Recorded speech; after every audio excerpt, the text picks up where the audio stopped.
नमस्कार दोस्तों, मेरा नाम शंभू प्रसाद चौधरी है। मैं कोलकाता से हूँ।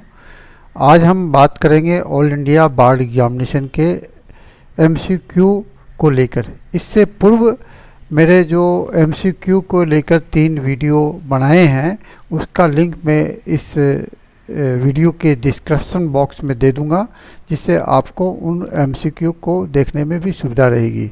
इसके पूर्व जो मैंने और भी कई ऑल इंडिया बार एग्जामिनेशन से संबंधित कई वीडियो बनाए हैं। यदि आप उस वीडियो को देखना चाहते हैं तो आप ज़रूर मेरे चैनल को आप सब्सक्राइब करें और उसे देखें। और जो छात्र ऑल इंडिया बार एग्जामिनेशन के 2012 से लेकर जनवरी 2021 तक के सभी प्रश्न पत्र पीडीएफ फाइल में फ्री में चाहते हैं, वह अपना ईमेल आईडी यहाँ पोस्ट कर दे और इस चैनल को सब्सक्राइब कर दे, तो मैं उसे पीडीएफ फाइल फ्री में भेज दूँगा। अब मैं चलता हूँ, इस वीडियो को शुरू करता हूँ। एमसीक्यू 4 में मैं खाली प्रीएम्बल यानी संविधान के प्रस्तावना पर ही प्रश्नों को लेकर बात करूँगा। जैसा कि आप सभी जानते हैं कि मेरे जो पिछले वीडियो हैं वो एमसीक्यू 1, 2, 3 काफ़ी सराहे जा रहे हैं छात्रों द्वारा, एडवोकेट द्वारा। इसी कड़ी में आपका प्रोत्साहन मुझे मिलता रहा तो मैं इसी कड़ी में लगातार कई एमसीक्यू दूंगा। जो एमसीक्यू आपके सामने प्रस्तुत करूंगा वे एमसीक्यू प्राय उसी तरह के ही प्रश्न आपको एग्जामिनेशन हॉल में मिलेंगे, और इसी आशा के साथ मैं आपके सामने में ये वीडियो बना रहा हूँ। ये वीडियो हिंदी और अंग्रेजी में है। आशा करता हूँ आपको काफ़ी पसंद आएगा। देखिए, प्रीएम्बल में जो मुख्य बातें हैं वो आपको ध्यान रखनी है। एक तो पहली लाइन है, हम भारत के लोग, ये आपको ध्यान रखना है। इस लाइन से भी प्रश्न आते हैं कि प्रीएम्बल कहाँ से शुरू होता है, वो कई शब्द देंगे, उसमें से ये शुरू होगा। दूसरा जो है, ये जो स्टार है, 2 स्टार दिया हुआ है, ये 2 स्टार संशोधित है। ये लाइन संशोधित है। प्रभुत्व संपन्न समाजवादी पंथ निरपेक्ष लोकतंत्रात्मक गणराज्य की जगह पर पहले जो था प्रभुत्व संपन्न लोकतंत्रात्मक गणराज्य, यानी कि समाजवादी और पंथ निरपेक्ष शब्द 2 बाद में जोड़ दिए गए। और यहाँ पर जो ये लाइन है, राष्ट्र गरिमा और राष्ट्र की एकता और अखंडता, राष्ट्र की एकता शब्द को बाद में जोड़ दिया गया। यहाँ राष्ट्र की एकता के स्थान पर प्रतिस्थापित गरिमा और राष्ट्र की एकता और अखंडता शब्द जोड़ दिया गया। यहाँ पर राष्ट्र की एकता पहले थी और अखंडता शब्द बाद में जोड़ दिया गया है।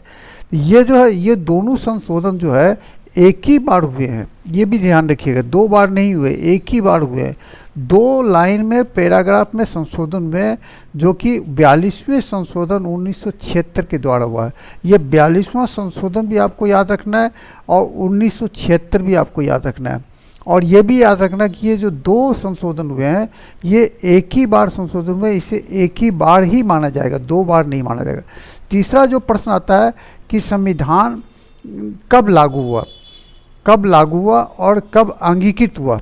तो संविधान, जो भारत का संविधान 26 नवंबर 1949 को यानी 49 को अंगीकृत किया गया, 26 नवंबर 1949 को, और इसे लागू कब किया गया, ये 26 जनवरी 1950 को किया गया, जिस दिन हम लोग गणतंत्र दिवस के रूप में मनाते हैं। अब देखिए, यहाँ पर जो प्रश्न है वो पहला प्रश्न है, भारत के संविधान का जो मसौदा है, जो प्रारूप था, वो किस समिति के समक्ष प्रस्तुत किसने रखा था। Jawaharlal Nehru, BR Ambedkar, BN Rao, Mahatma Gandhi. ये 4 नाम है, इसमें से एक नाम को आपको चूज करना है और आपको अपनी कॉपी में नोट कर लिए ABCD में कौन सा नाम है। इसके बाद दूसरा प्रश्न है, हमारे संविधान की प्रस्तावना स्वयं को संप्रभु गणराज्य घोषित करती है। संप्रभुता किसमें निहित है। देखिए, जो मैंने आपको पहले कहा था कि ये लाइन आप याद रखिएगा, हम भारत के लोग यहाँ पर जो है दिया हुआ है प्रश्न में, उत्तर में भारत का संविधान, संसद, भारत का सर्वोच्च न्यायालय। आपको यहाँ से एक उत्तर चूज करना है।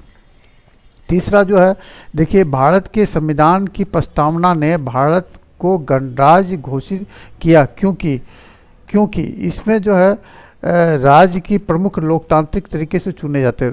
राज्य के जो चीफ मिनिस्टर होते हैं, मंत्री होते हैं, जो विधायक होते हैं, वह जो राज्य का मतलब यहाँ पर जो है राज्य से नहीं है।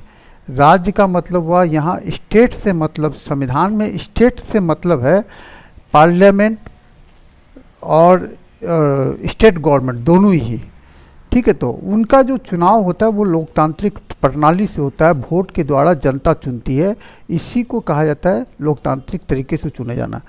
तो संप्रभुता राज्य में निहित है। संसद के 2 सदन होते हैं, राष्ट्रपति अप्रत्यक्ष रूप से चुने जाते हैं। यहाँ पर जो है इसमें से एक प्रश्न आपको चुनना है, एक उत्तर आपको चुनना है। यहाँ प्रश्न दिया हुआ है, आप अपनी कॉपी में नोट करें कि इसका सही उत्तर क्या होगा। मैंने आपको हिंट्स दे दिया है। चौथा जो है, भारत के संविधान की प्रस्तावना में कितनी बार संशोधन किया गया। मैंने आपको पहले ही हिंट्स दिया था जब प्रस्तावना हम पढ़ रहे थे।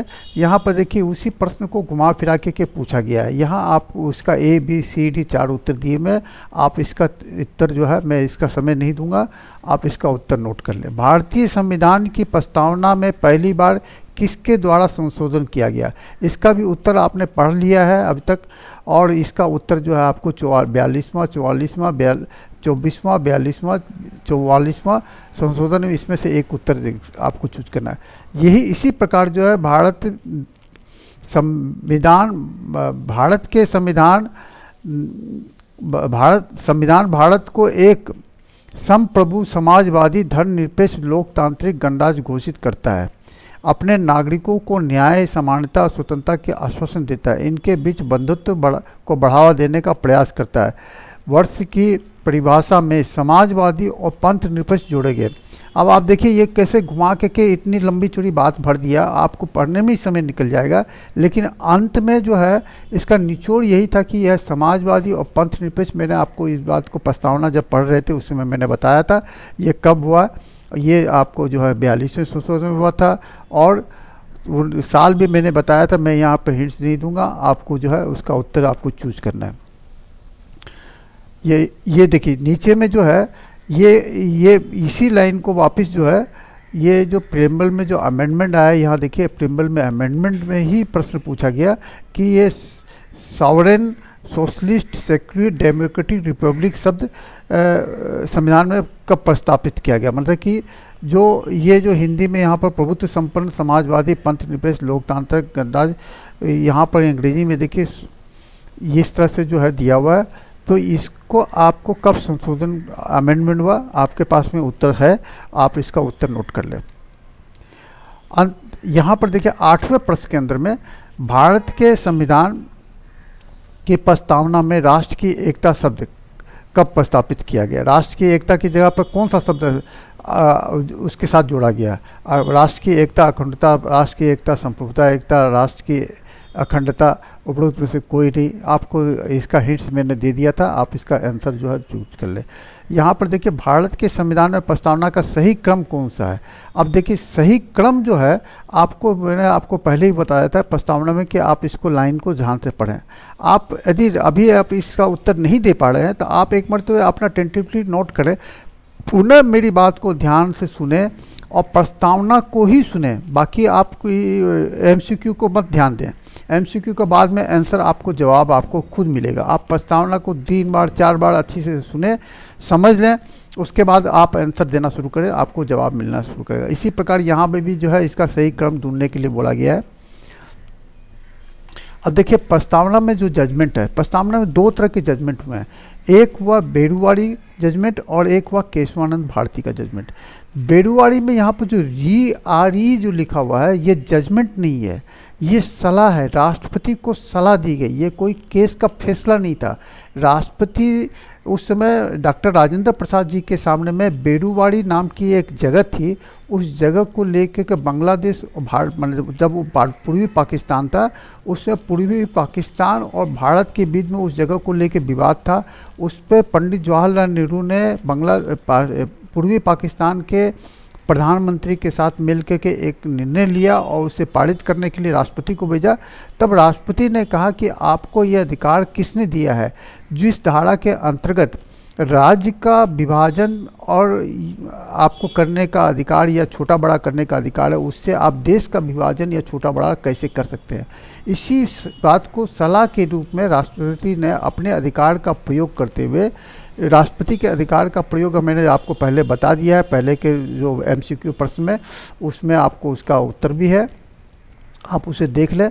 वो इसलिए यहाँ पर जब RE जब लिखा रहेगा तो आप इस बात को ध्यान में रखें कि वो राष्ट्रपति के द्वारा भारत के सर्वोच्च अदालत से सलाह जो मानी गई है उस केस को बोला जाता है RE। इसलिए यहाँ पर RE शब्द लिखा हुआ है, बेरुवाड़ी यूनियन केस। ये यूनियन केस बेरुवाड़ी का एक मामला तो था ही, लेकिन उस पर जो है कोई केस, किसी कंट्री का केस नहीं था। वहाँ पर राष्ट्रपति की एक सलाह, उस केस को लेकर के राष्ट्रपति ने सर्वोच्च न्यायालय से ये पूछा कि भाई इसमें मुझे क्या करना चाहिए। तो उसमें जो है प्रियम्बल को और सर्वोच्च न्यायालय ने प्रियम्बल को लेकर के अपनी एक टिप्पणी दी थी कि ये संविधान का हिस्सा नहीं है। ठीक है, तो ये आपको ध्यान रखना है। दूसरा जो है, फिर बाद में 13 जजों की एक खंडपीठ ने, ये 11 जजों की खंडपीठ थी, फिर ये 13 जजों की खंडपीठ थी। इस खंडपीठ में केशवानंद भारती का केस आया था। मैं आपको इसका उत्तर इसलिए दे रहा हूँ कि आपको ये समझने में सुविधा रहेगी। और ये 13 जजों की जो खंडपीठ थी, उन्होंने कहा कि नहीं, ये प्रियम्बल संविधान का हिस्सा है, बशर्ते कि इसके मूलभूत सिद्धांतों में कोई छेड़छाड़ न की जाए। ठीक है, तो ये आपको ध्यान में रखना। इसका उत्तर मैंने दे दिया, इसलिए आपको मैं इसके विषय में नहीं बोलूँगा। अंत में मैं यहाँ पर आपको इसका सभी प्रश्नों का उत्तर यहाँ पर दे रहा हूँ, आप इसको मिलान करें। आपने जो अभी तक सही उत्तर दिए हैं उससे मिलान करें, नहीं दिए हैं तो फिर प्रयास करें, दोबारा देखें, दोबारा प्रयास करें। 1 का A, 2 का A, 3 का A, 4 का A, 5 का B, 6 का B, 7 का C, 8 का A, 9 का D, 10 का B, 11 का C और 12 का A। इन्हीं शब्दों के साथ मैं यहाँ पर ये वीडियो समाप्त करता हूँ। आपने यदि मेरे इस चैनल को अब तक यदि सब्सक्राइब नहीं किया है तो आप ज़रूर सब्सक्राइब करें। मैं आपसे एक निवेदन करना चाहता हूँ, यदि आप मेरे से कोई भी प्रश्न डायरेक्ट पूछना चाहते हैं तो आप पूछ सकते हैं। दूसरा, यदि आप 2012 से लेकर 2021 जनवरी तक के सभी प्रश्न विथ आंसर जो कि अंग्रेजी में हैं, यदि आप मंगाना चाहते हैं, फ्री PDF फाइल मैं आपको भेज दूंगा, यदि आप अपना ईमेल ID मेरे को पोस्ट करें। धन्यवाद। इन्हीं शब्दों के साथ मैं आपसे विदा लेता हूं। पुनः इस चैनल को सब्सक्राइब करना ना भूलें। धन्यवाद।